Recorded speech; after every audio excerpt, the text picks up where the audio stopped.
Welcome to Friday 15 with Master B2B. We're rocking out this morning as usual, Andy. Friday, it's Playing the hits. That's right. Paul is here. Welcome everyone to Friday 15. My name is Brian Beck. I'm here with my partner in this thought leadership series and community, Andy Hoare. Happy Friday, Andy. Yeah, middle of football season, so some good games this weekend. I think so. Well, my team. Wait, is Rutgers still undefeated? Yes. Didn't we talk about this last week? And you predicted a loss, and we beat Washington, the runner-up, might I say, for last year's national championship. My team is 4-0. We play Nebraska this weekend. With none of the same players or the same coach or anything, but yes, you're right. Oh, how's Northwestern doing, Andy? Didn't you lose to Washington? I think you lost. Am I breaking up? Is that what's happening? Yeah, I think it's breaking up. All right, folks. Well, let's get into our fun and exciting, breaking news. What do we got? Oh, we have new music. So that means I hit the wrong button. That's what that means. So breaking news, Andy, we were in Atlanta this week for a roundtable with some fantastic folks in the middle of downtown, or Buckhead Club. And we had just a wonderful discussion all about game-changing B2B e-commerce activities. Companies like Napa Auto Parts were there, Kimberly-Clark, Glockner Metals. We had just a great representation. It was a wonderful group, wonderful discussion, and shared some really practical insights into things people are doing. One of the most exciting or interesting discussions was around who should own the digital experience. And people always say, "Oh, it's the customer." I think that's a cop-out, by the way. Yes, the customer is important. However, we need to also have someone in charge in the organization to take the customer's input and make a decision about what to do. So it was an interesting discussion, Andy. Well, I've heard in some of the roundtables I've facilitated, people have said the CEO. Mm-hmm. Like the CEO owns the digital experience. Wait a minute. That one's just as bad as the customer. I mean, talk about being unaccountable. I mean, are you going to have a meeting with the CEO every time you want to change a button on the screen? I mean, what is that about? No, and it was a great discussion. I think the conclusion was it can be different for different organizations, but yeah, it does need to sit at a functional level at some point. But anyway, we got a bunch more of these coming up. We'll announce those as we get into it. But we've got a rich topic today. This topic sort of is a follow-on from our discussion last week, which is all about return to office mandates. This week, we're going to talk about how prepared are recent college graduates to work in B2B e-commerce. This is a hot topic, Andy, and one that we got a lot of interaction on LinkedIn when we posted this. A lot of folks voting about this, but it's a serious issue. And let's start by defining what we're talking about. Who are these recent college graduates? Well, they're millennials, right? That were born between 1981 and 2000. But more so now, these are Gen Z. And Gen Z is born 2001 to 2020. They're the folks who are just starting to graduate college now. This is again, a younger generation. And we've had this discussion before, Andy, about, what kind of roles and what's the dynamic happening. Fact of the matter is, 63% from our research of B2B e-commerce leaders, what are they hiring and for which roles? Well, we asked our community this in our recent research, and there's things like product management, project management, merchandise management, digital marketing, content specialists, even developers. AI development is another area, analytics. So, there's across a lot of different roles, and you'd presume as a hiring manager, heck, this person is coming out and they have a college education and they're presumably prepared for the workforce. Well, let's pause here for a second, because the first three positions you mentioned all have the word management in them. And increasingly, that's not necessarily managing people per se, although there's a dimension of that for sure. It's mostly about managing processes, which also includes people, if we're being fair. And what is key and absolutely fundamental to doing that? You have to be able to communicate with people, and you have to be able to hold people accountable, and you've got to be able to set expectations. These all require interpersonal skills, which is, I think, what we're about to talk about has been the real struggle with Gen Z in particular? Yeah, this is some for those of you watching, we're sharing some information here from Grow Leads, which is a research organization. It says, B2B roles often focus on managing to your point, Andy, managing relationships between companies and complex buying processes. If we think about B2B, right, this is not as simple as, selling a shirt in a store, for example. We need, these are more complex buying processes, multiple levels, multiple roles. And so that takes some skills, things like relationship building, as you were alluding to, knowledge of the industry you're getting into and working in, strategic thinking, negotiating skills, technical expertise. These are, the entry level positions today, I think, are in some ways more demanding sort of than they've ever been. Any thoughts on this, Andy? Yeah, well, let's throw a B2B filter on top of all of this stuff. This isn't about selling somebody a t-shirt and it doesn't fit, and then you have a Right. chat robot answer for them. Hey, sorry, man, we'll send you a new one. This is about stuff like you order the wrong part, or you have the wrong gloves.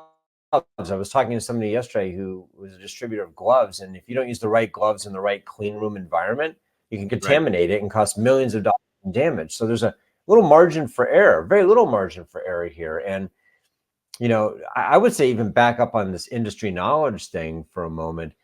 You have to have interest in it, Right. period. How many B2B companies have we talked to or say, hey, we're not sexy, we make, hydraulic equipment or whatever. And it's like they can't get anybody in Gen Z, not only to have industry knowledge, to have interest in getting industry knowledge. And so there's a dimension of that makes B2B even more complicated, more difficult with younger generations, because who grew up thinking, hey, let's go look at some hydraulic lifts this afternoon? I mean, there's just not that Right. going on. And especially for people who don't grow up in those areas where they even see some of this equipment, they graduate from college, maybe they grew up in a suburban environment.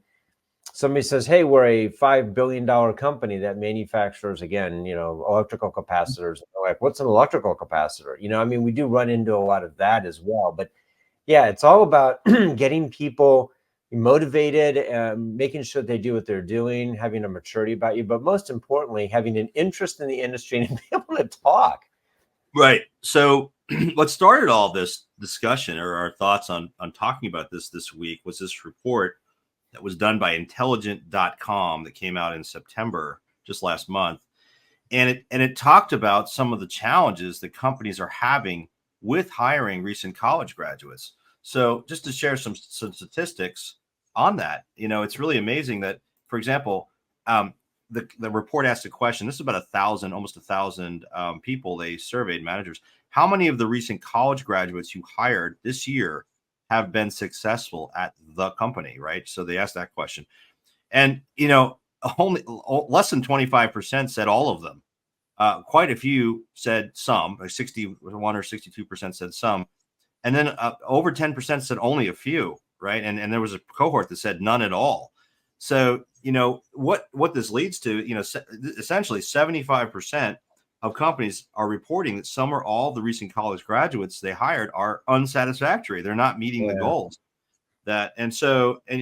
When asked further, the report also noted that hiring managers say that recent college grads are unprepared for the workforce, can't handle the workload, and are unprofessional.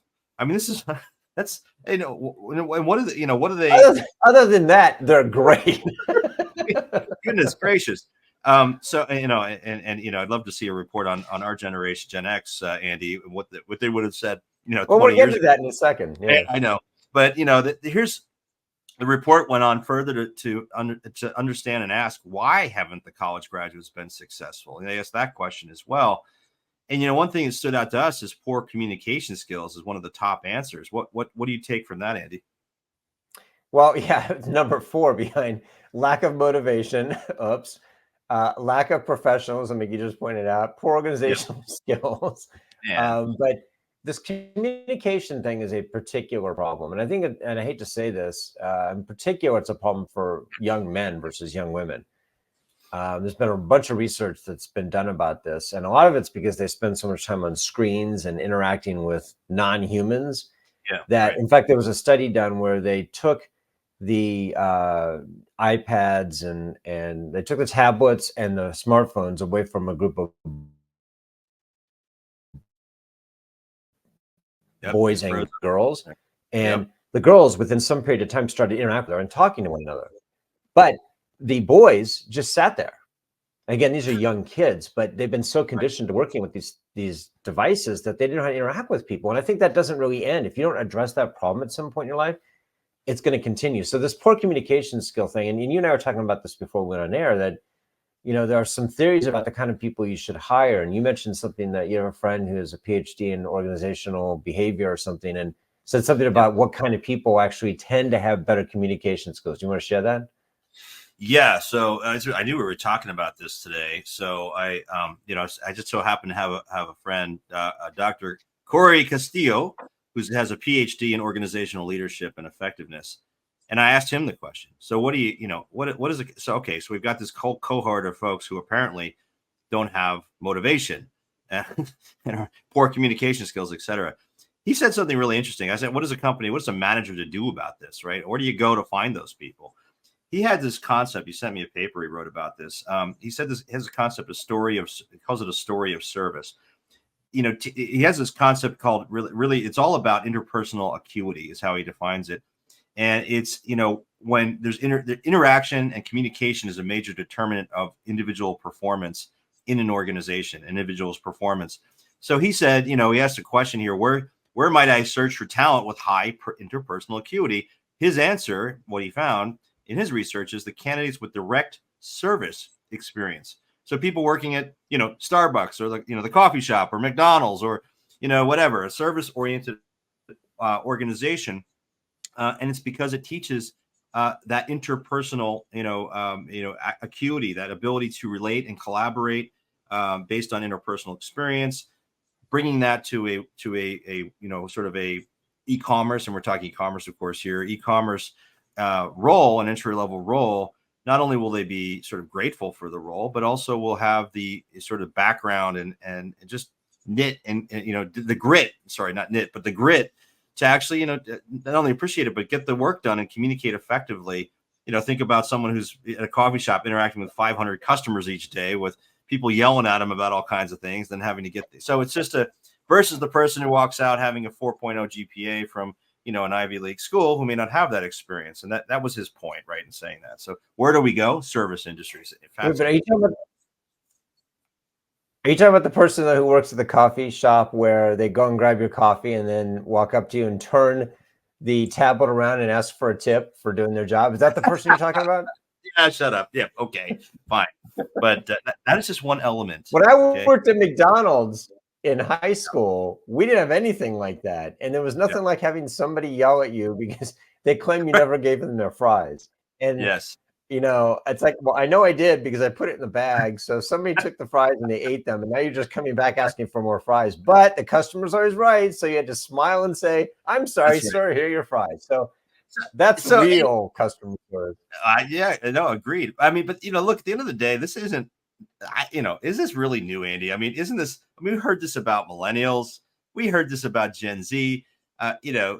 Millennial overkill, the media branding, the handcuffed and unknowing generation. I mean, all these stories you'd see, and we pulled up, for those of you watching, we pulled up some headlines from past years. And what do millennials really want to do at work, and do they really want to work? And so, is this really just an age thing? And I wonder, it's and we just happen to catch.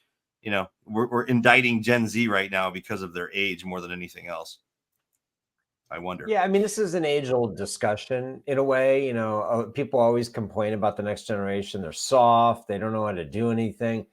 I do think there's a fundamental difference here, and it's probably been driven a lot by social media. I mean, there's been a lot of research about this, that Gen Z came of age with social media in tow. Older generations, even the millennials, it was later in life.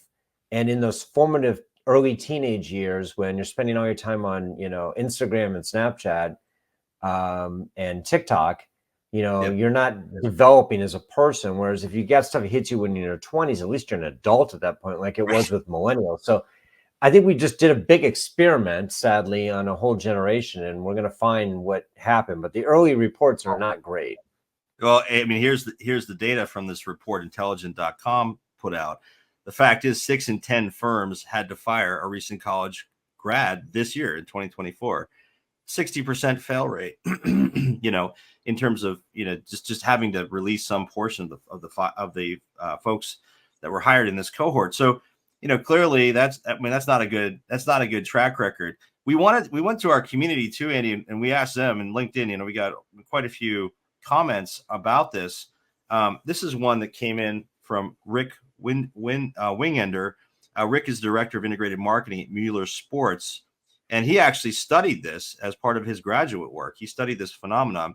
What he says is, this is not a failure of management. It's a cultural and educational failure, a lowering of standards of performance. It's an issue I've been studying since 2005. When I was a grad school teaching assistant, I was continually shocked by lack of academic preparedness, also poor work ethic. And as a hiring manager, I think these contributions to the workplace continue to decline at an accelerating and alarming rate. So, you know, Rick's got we're gloom and doom here. You know, contrary to that, you know, we also got a comment. So I think companies, Andy, are starting to recognize that they have a role in this, though. And so Robert Perotti, director of product marketing at VTEX, which is a software company, he said, this is exactly why VTEX launched the DCS, Digital Commerce Specialist Program, for recent college graduates. We hire and train participants across disciplines for 18 months and then place them in positions that align with their interests and skills. So to me, Andy, there's a little bit of, hey, you know, management, we have to hire, right? You have to fill these roles. So how do we deal with it? Well, does the company have to change a bit in how they're approaching, like VTEX is doing? What are your thoughts? Yeah, but you can't lower the standards. That's what we're hearing repeatedly here, is that maybe in academia they've lowered the standards. That's arguable, and it's probably true. There's been a lot of grade inflation, for example. But let's say they have lowered the standards. When they graduate from high school, college, what have you, businesses can't lower their standards accordingly. In fact, the standards are going up, not down, because customer expectations are going up, not down. But I'm struck by what Robert said here, that he said, you know, align with their interests and skills. I think the solution here is everything is an apprenticeship now. It just is. When you graduate from high school or college, it's all a trial, and we're going to just throw a bunch of people at it and see what happens. There's a company that I know pretty well. In fact, he's a member of our community, and they're hiring people to drive forklifts. And he told me a number was stunning. He said, if we hire 400 people, we lose 360 to 370 of them. Yeah. Wow. Part of it is that they're getting drawn away to other companies because it's a competitive marketplace. But most of it is they just don't care. They can't keep people in place because there's no motivation to want to do the work. You know, in earlier generations, people were happy to have the work. And today there's just been this kind of situations that set in where you can just live with your parents, I guess. I mean, we're digging into a lot of generational stuff. Or, you know, you can be taken care of, you know, in your 20s the way you're taken care of as a teenager. And this is having ramifications and ripple effects through our economy. And that's why a lot of companies are automating things. That's why a lot of companies are using AI. It's not just because it's a cool, neat technology. Part of it in B2B in particular is because they can't find people to fill the jobs. Right. Well, we asked our community when we polled on LinkedIn, as we do always, Andy, and we asked the question, how prepared are recent college graduates to work in B2B e-commerce? This is sad. 64% said not very, and almost 20% said not at all. That's almost 85% said they're not prepared, you know, to work in this area, which is an indictment. Only 8% said college graduates are very prepared. Only 8%.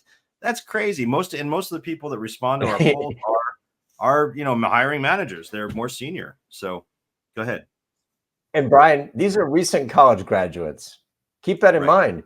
So arguably, these are people who have spent $250,000, $300,000, $400,000 at some more elite schools, as much as $500,000. And the conclusion is that 85% of these people are not prepared to work in B2B e-commerce. That's crazy. You know, I read this book about 20 years ago, and it was called Getting Them to Give a Damn. It was all about finding employees who care, and particularly amongst younger generations. At the time, it was Gen X, but now it's, you know, obviously different.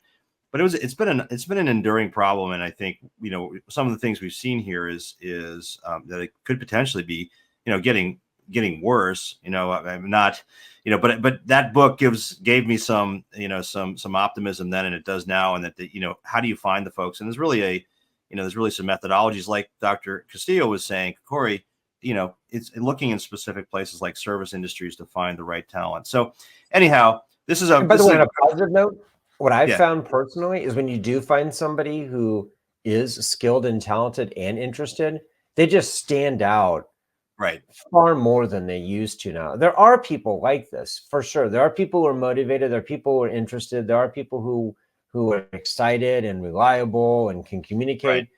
I don't know that it's the mean anymore. It might be the exception. But when you do find them, they're like gold. Yep. And we've been lucky in our business, Andy, and then in other businesses I've been involved with, to find those folks and to really treat them well as an employer and make sure that they're happy, and we're giving them increased responsibility, things of that nature. So, well, folks, Andy and I joke that our Friday 15 is actually optimized for 1.5 times playback because we always go long. So anyhow, that's right. But at 1.5, we're actually fitting it into 15 minutes. That's right. So a couple of quick announcements. We do have. So by the way, we have to speak slowly that way too. So when they're running at 1.5, it sounds about the right speed. That's right, Andy. Okay, so we have 5 more roundtables this fall, folks, in Dallas, Milwaukee, Cleveland, Minneapolis, and Denver. We do have a bit of space in all of those still open. So if you are a practitioner in those markets, we'd love to have you, sign up. They are filling up though. So let us know soon. Go to our website, Master B2B, go to events, future events, and click on that. And by the way, if you're listening to this sometime in the future, you can always look on events and see what's upcoming at Master B2B. Hey, we're future-proofing this podcast, Andy. And we have our forum online, free for practitioners. It's a wonderful community, online community. Oh, gosh, yesterday, Andy, someone posted a question. I don't recall what it was about, but we had like 15 people weigh in with answers and back and forth, and it was just incredible. This is an incredible resource for practitioners. We have hundreds of people in our forum. There is no cost. It is practitioner only. So you can log in there. You can ask questions. You can get honest, transparent answers from your peers. It's a great place to network. And encourage you to sign up. That's on our website. Click on the forum button. And just a final reminder for everyone, our Friday 25 is available on every podcast service imaginable. We call it the Jared Matrix. He syndicates it to everyone everywhere. So wherever you are in the podcast world, you can find Master B2B Friday 15.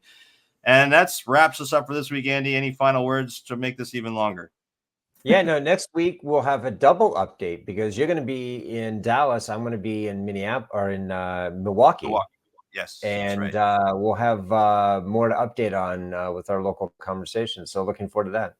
Awesome. We'll see. Maybe we'll even share out some data about what we're learning. So we'll stay tuned for that, folks. Thanks for joining today. Friday 15. We will see you next week.